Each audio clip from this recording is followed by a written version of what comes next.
Bora News Espírito Santo está de volta e esses são os outros destaques desta quinta-feira. No primeiro dia de racionamento de água na Grande Vitória, você vai ver o que a população tem feito para economizar. Em São Gabriel da Palha, revoltados com a falta de água, os moradores fazem protesto. Bandidos fazem arrastão em faculdade de Cachoeiro. E ainda, os gols que definiram os times que avançam para as quartas de final da Copa do Brasil.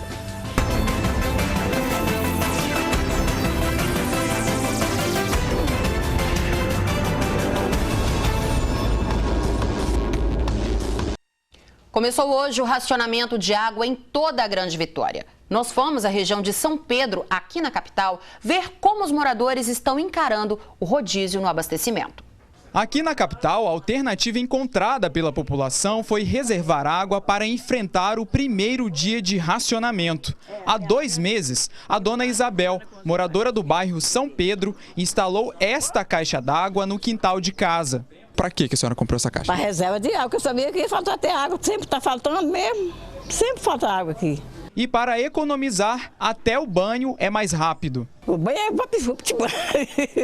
Joga o chazinho por cima, sabor, ligo, molha o corpo e sabor, depois torna, abre o chuveiro e torna o água e sai. Já a dona Lindaura trocou a mangueira e os baldes pela vassoura. E é assim que ela mantém um quintal limpo. Economizo muita água, não gosto de gastar, não lavo o quintal nem nada. Só varro e pronto. Quando chove, leva as coisas para lá, pronto. E nesta loja, a rotina de limpeza também foi alterada por conta do racionamento. Aqui na loja, a gente sempre passava pano na loja 2 ou 3 vezes na semana.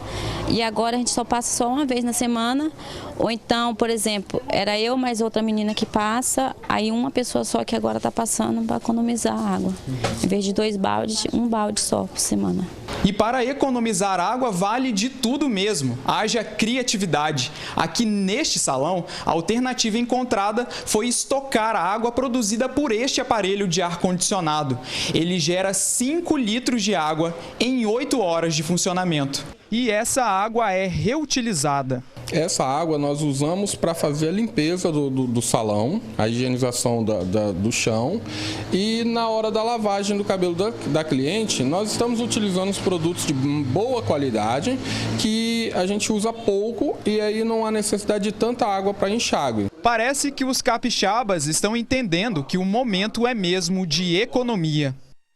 Bom, e sobre o racionamento de água aqui na Grande Vitória, eu converso agora com o diretor de Engenharia e Meio Ambiente da CESAM, Amadeu Vettler.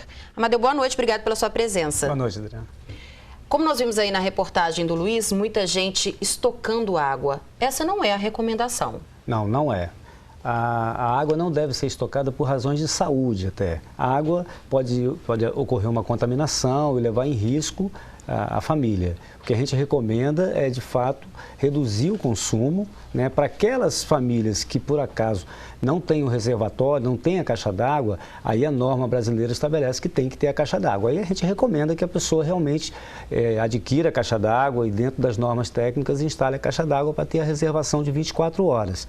Agora, fazer reserva de água em condições inadequadas, isso pode ser arriscado para a saúde. Mesmo porque, se não tem água para abastecer a população, não tem água muito menos para armazenar. Exatamente. Vai dar a falsa sensação de que há água disponível e a pessoa pode não economizar. O racionamento ele foi estabelecido para haver a economia, para consumir menos, porque o rio está oferecendo menos água. Nós mostramos ali bons exemplos, mas também tem muita gente que ainda não se conscientizou. Qual é a gravidade da situação que a gente vive hoje? Bom, a Grande Vitória nunca teve uma situação dessa. Ela é alimentada por 2 rios, o Rio Santa Maria da Vitória e o Rio Jucu. São 2 rios que historicamente têm vazões 3, 4 vezes maiores do que a necessária para o abastecimento da Grande Vitória. Então, o que aconteceu nesses últimos anos, que foram 3 anos com chuvas abaixo da média, deixou esses mananciais realmente com vazões muito baixas. Tão baixas que, a partir agora de 1º de setembro, elas ficaram inferiores à necessidade do abastecimento da Grande Vitória. Foi aí, então, que nós buscamos os agentes reguladores, dissemos, há uma gravidade, uma situação excepcional, não aconteceu anteriormente uma situação dessa que requer que a gente diminua o consumo através de um racionamento, porque não há água no rio para fornecer. Se nós tivéssemos feito o dever de casa, eu digo nós, eu digo eu, você, todo mundo, se a gente tivesse feito o dever de casa e tivesse economizado antes, talvez essa situação hoje poderia ter sido evitada? Claro que seria evitado. Nós estamos com um decreto publicado pelo governo do estado em maio, estabelecendo uma situação de emergência. Então, às vezes, a gente ouve uma situação dessa e tem que dar uma medida de colaboração importante para que a situação não se agrave ainda mais. Nós fizemos uma coletiva em abril sobre essa questão desse risco. Depois, no final de agosto, fizemos uma outra alertando a comunidade e depois não teve jeito. Nós precisamos, de fato, estabelecer esse racionamento, porque senão nós não teríamos água para fornecer para todo mundo. E aí é pior, porque se a gente restringe o fornecimento, pode ocorrer alguns problemas nas pontas de rede, de não chegar água de tempo indeterminado. Então, o que nós optamos foi um racionamento isonômico, onde todos os consumidores, comércio, indústria, residências, têm o mesmo direito. Eles têm direito. Dos 7 dias da semana vão ter água em 6 dias e um dia vai ser racionado. A exceção é para hospitais, para asilos, para essas instituições vocês vão garantir a água, mesmo que seja com caminhão-pipa? E também para presídios. Sim. E no caso das escolas, a gente não tem essa obrigação de ter o carro-pipa, mas nós estamos trabalhando após as primeiras 24 horas, aquela parte seguinte que às vezes demora a chegar, dependendo de onde a escola está ali no circuito hidráulico, aí a gente está atendendo também pelo 115 a solicitação e havendo disponibilidade a gente também está fazendo escola depois das primeiras 24 horas. Amadeu, a gente está falando hoje de um racionamento de 24 horas nos bairros. Essa situação pode piorar? A gente pode ficar aí mais tempo sem água, 48 horas, 72 horas? Pode piorar? Nós encaminhamos um plano de racionamento que ele tem 3 estágios. O primeiro estágio é 1 dia por semana.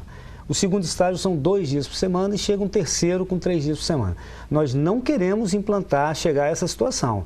Pelos nossos cálculos, o primeiro 1 dia por semana vai dar os 15%, 20% de economia que a gente precisa para ficar equivalente ao que o Rio está oferecendo. E com isso a gente não precisa dos outros estágios. Importante dizer também que essa medida drástica a gente está colocando no momento em que estamos acabando o período seco. O período seco termina no final de outubro. Aí começam as chuvas e com as chuvas esses mananciais se recuperam muito rapidamente, porque há boa cobertura vegetal.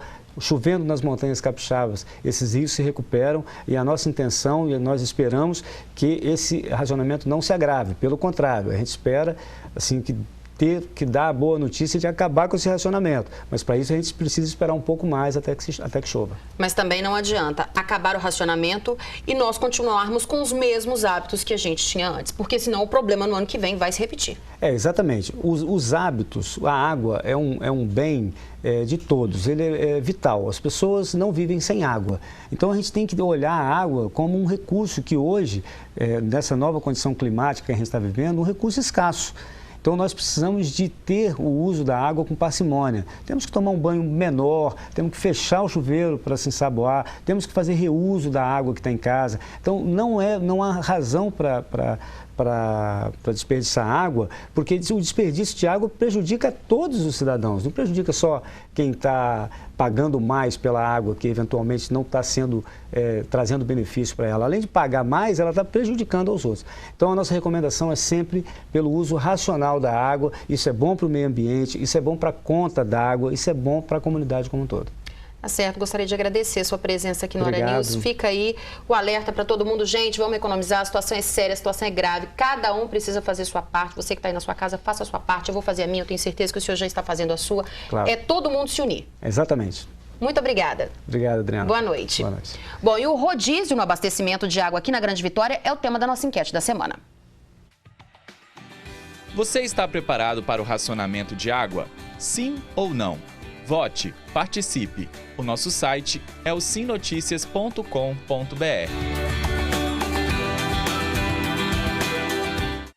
E a seca também é um problema grave no interior. Por causa da falta de água em São Gabriel da Palha, no noroeste do estado, os moradores fizeram um protesto nesta quinta-feira. As informações com Eber Menezes.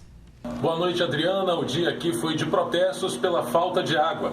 Moradores aqui de São Gabriel da Palha atearam fogo em pneus e bloquearam 2 vias da ES-080 na altura da ponte do bairro Cachoeira da Onça, saída da cidade para quem segue no sentido a São Domingos e Colatina por volta de 8 da manhã. Eles reivindicavam que a Polícia Ambiental e órgãos ligados ao meio ambiente lacrassem supostas bombas de irrigação em funcionamento no Rio São José, que é responsável pelo abastecimento da cidade. Toda essa revolta da população começou ontem, no final da tarde, quando a CESAM, Companhia Espírito Santense de Saneamento, emitiu um comunicado à população de que o abastecimento de água que acontecia com racionamento seria suspenso por incapacidade de captação pelo nível do rio. O protesto só terminou por volta de 1 da tarde com a promessa de que se investigaria o uso da água em irrigações. Segundo alguns participantes, novos protestos não estão descartados. Heber Menezes para o Hora News. E a sexta-feira vai ser de sol e algumas nuvens na maior parte do estado por causa da presença de uma massa de ar seco. Veja as temperaturas.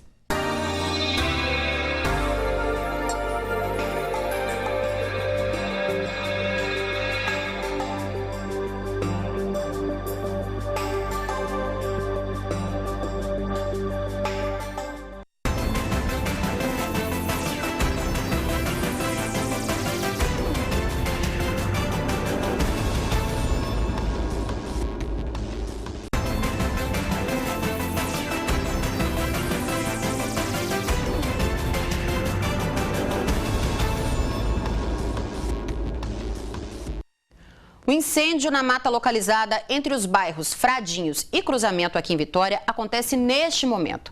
Essas imagens que nós vamos mostrar foram feitas agora há pouco por moradores da região. Por causa da falta de chuva, a área está muito seca, mas ainda não se sabe o que pode ter provocado o incêndio. Homens do Corpo de Bombeiros já estão no local fazendo combate ao fogo. Apesar da grande extensão do incêndio, nenhuma casa foi atingida até agora. Bom, e agora nós vamos a Cachoeiro de Itapemirim com Ramon Barros, que vai falar pra gente sobre um arrastão que os bandidos fizeram em uma faculdade da cidade. Boa noite a todos, boa noite Adriana Marques. Momentos de pânico e desespero ontem à noite em Cachoeiro de Itapemirim. Bandidos invadiram as dependências do Campus 2 da Faculdade Multivix em Cachoeiro de Itapemirim e fizeram um arrastão. Nossa equipe entrou hoje no local. Terror para cerca de 1.500 alunos que estudam na faculdade no bairro Vilagem da Luz. De acordo com informações da polícia, eram 4 elementos que por volta de 7h30 da noite atravessaram esse terreno baldio, invadiram as dependências da instituição de ensino e imediatamente anunciaram que era um assalto. Uma das alunas se recusou a entregar o aparelho celular. Um dos bandidos efetuou alguns disparos contra a parede, deixando todos os professores e alunos em pânico. A ação durou cerca de 40 minutos. Segundo testemunhas, houve muita correria e gritos. Alguns alunos se trancaram dentro das salas, fizeram barricadas com cadeiras e apagaram as luzes. Outros pularam pela janela. Na faculdade que fica na entrada do bairro Vilagem da Luz, que é considerado um dos mais violentos de Cachoeiro de Itapemirim, ninguém quis dar entrevista. Esse ponto de ônibus é local certo para assaltos à noite, conforme nos conta uma moradora que tem medo de se identificar. Roubo de moto, assalto em bar, agora ontem na faculdade, cerca carro por aí. Meu filho mesmo cercaram ele e já roubaram a moto dele. Como é que a senhora se sente com tanta violência? Triste, né? Porque eu tenho um filho com 20 anos que trabalha desde 15, trabalha empregado e nunca teve necessidade de roubar por a gente ser pobre, não. Porque eu acho que a pobreza não faz ninguém roubar, não. O que faz desonestidade mesmo. Hoje pela manhã, funcionários mediram o espaço para a construção de um muro. Policiais civis e militares vasculharam todo o local em busca de pistas. O local foi periciado e estamos entrevistando algumas vítimas, alguns funcionários que estavam aqui no momento. E já temos um número mais ou menos definido de quantos foram os autores que participaram diretamente do assalto ali.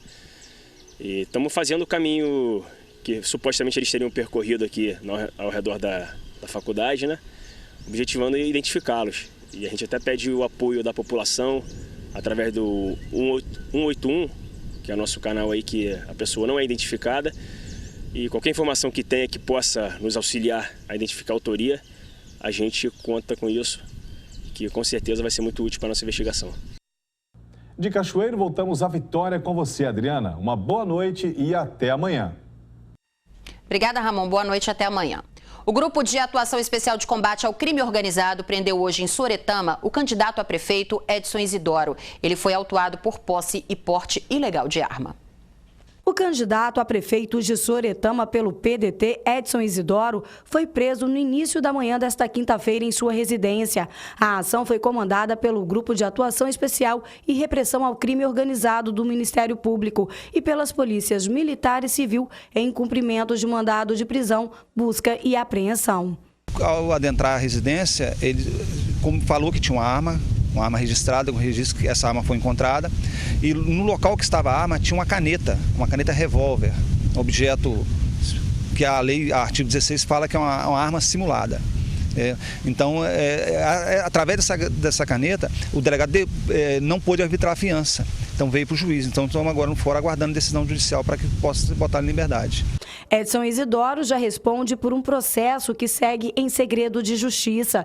Ele foi encaminhado para a delegacia de Linhares. A prisão do candidato movimentou o DPJ e também o fórum da cidade. Nossa equipe de reportagem conversou com um dos delegados responsáveis pelo caso, mas Francisco Enaldo não quis gravar entrevista e disse que não poderia passar nenhuma informação para não atrapalhar as investigações. Edson Isidoro e um de seus irmãos foram ouvidos nesta quinta-feira. Edson Isidoro continua detido na delegacia de Linhares. A seguir, os gols da rodada decisiva da Copa do Brasil e os comentários de Paulo Duarte. A gente volta já.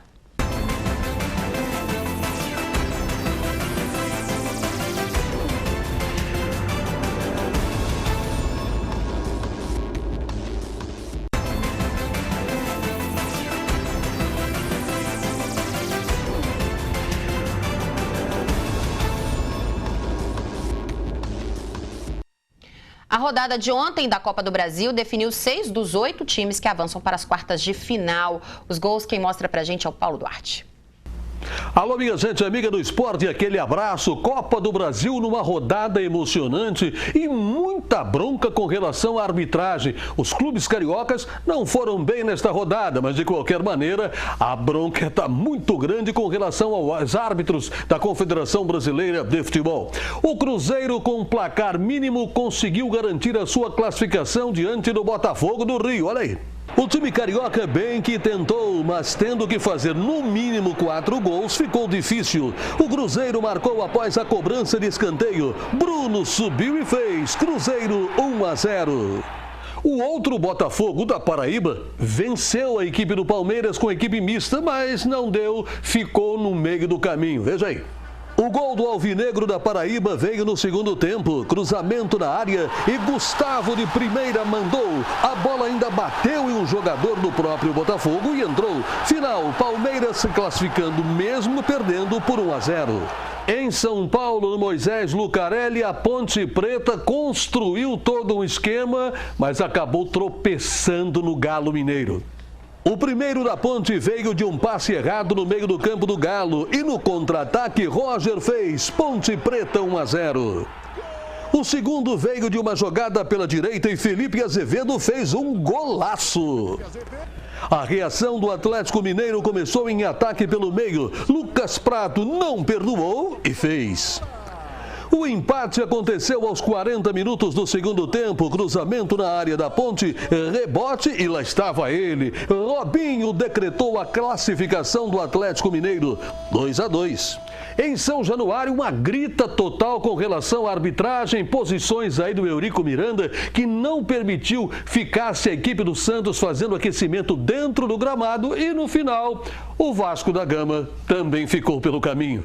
O Santos saiu na frente, bola alçada na grande área do Vasco e Copete fez. Santos 1-0. O Vasco da Gama empatou o lançamento na área do Santos. A defesa bateu cabeça e Nenê marcou 1-1. No segundo tempo, o Vasco da Gama criou a expectativa na galera quando Ederson aproveitou uma bola largada e virou Vasco 2-1. O empate do Peixe veio de uma jogada irregular. O árbitro não marcou uma falta no campo defensivo do Santos. Nasceu então o contra-ataque, Thiago Maia definiu. Santos classificado 2, Vasco eliminado também 2. A outra grande bronca de arbitragem na rodada foi em São Paulo. No Itaquerão, o Fluminense fez 1, o Fluminense fez 2, fez 3. No final das contas, perdeu por 1-0. Veja aí. O Fluminense mandou a bola para a rede com Cícero de cabeça, mas estava impedido. O segundo gol do Fluminense anulado foi parecido com o primeiro. Cícero impedido mandou para o gol. Anulado. O Fluminense ainda reclama de 2 pênaltis não marcados. No final, o Corinthians marcou e valeu. Rodriguinho, aos 23 minutos, garantiu a classificação do Coringão. Valendo agora pela Copa Sul-Americana, o time misto do Flamengo foi ao Chile e conseguiu uma vitória magrinha, mas valeu e um passo muito grande para a classificação. Gol do Emerson Sheik.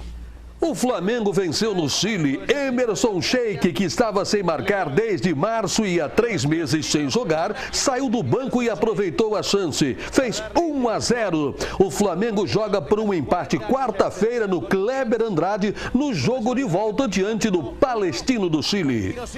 É isso aí, minha gente amiga do esporte. Nesta sexta-feira, a agenda esportiva para o final de semana dentro do Hora News. Um abraço, minha gente amiga do esporte. Bom, Hora News termina aqui. Mais notícias você acompanha no nosso portal sinoticias.com.br. Uma excelente noite para você. Record News, a líder em notícias.